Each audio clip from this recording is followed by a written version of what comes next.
Alors les gens qui trouvent rien de mieux que de comparer Stromae à Jacques Brel, c'est vraiment les gens qui n'ont rien à dire et qui connaissent rien, voilà, ni à la chanson ni à la musique. Alors oui, il est belge, Brel aussi, ils sont un peu flamands tous les deux.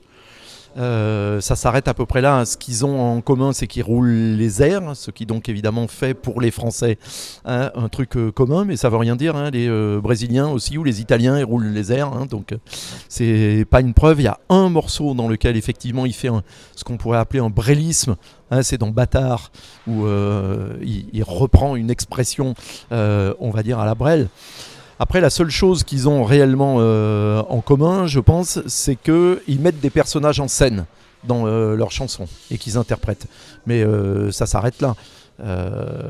Stromae, s'il y a quelqu'un à qui on peut le comparer, c'est sûrement pas Jacques Brel, c'est David Bowie. Pour beaucoup de choses, justement. Alors pour le coup, s'il y a un artiste qui peut lui ressembler, c'est Bowie, parce qu'ils s'inspirent tous les deux beaucoup du mime. Qui pratiquent volontiers le travestissement, qu'ils se mettent dans la peau de différents personnages, et puis qui travaillent justement sur plusieurs registres. Et on peut imaginer, alors après en se projetant, puisque la carrière de Stromae est plus courte par la force des choses que celle de Bowie, donc on ne sait pas jusqu'où ira la comparaison, mais en tous les cas, on voit qu'il y a le potentiel d'incarner plein de genres et plein de facettes différentes chez Stromae. Parce que Stromae, c'est vraiment beaucoup de la musique. Brel, c'est du théâtre, c'est brechtien. Stromae, il vient du monde du hip-hop, donc il n'a absolument rien à voir avec la tradition des flonflons, d'où vient Brel.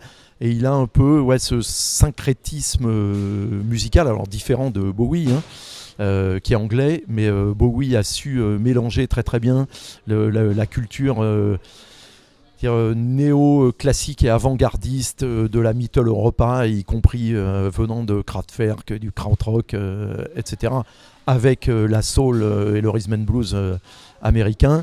Stromae, il vient du monde du rap, il intègre de l'électro, de la rumba cubaine, de la rumba congolaise, etc. Donc il se retrouve dans un modernisme en tous les cas, et surtout une présentation visuelle qui est aussi importante que la musique elle-même. Stromae, c'est effectivement un exemple très très rare, c'est même le seul actuellement d'artiste crossover, pour employer un mot pas français du tout.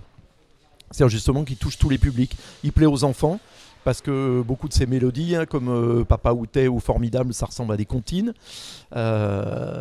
Mais comme certaines chansons des Beatles ou de Johnny Mitchell ou de Neil Young sont un peu des comptines, parce qu'il plaît aux gens de l'électro, parce qu'il plaît aux gens de la world, parce qu'il plaît aux gens de la chanson française, parce qu'il plaît même aux fans de Brel. Donc c'est dire. Donc forcément, ça énerve des gens.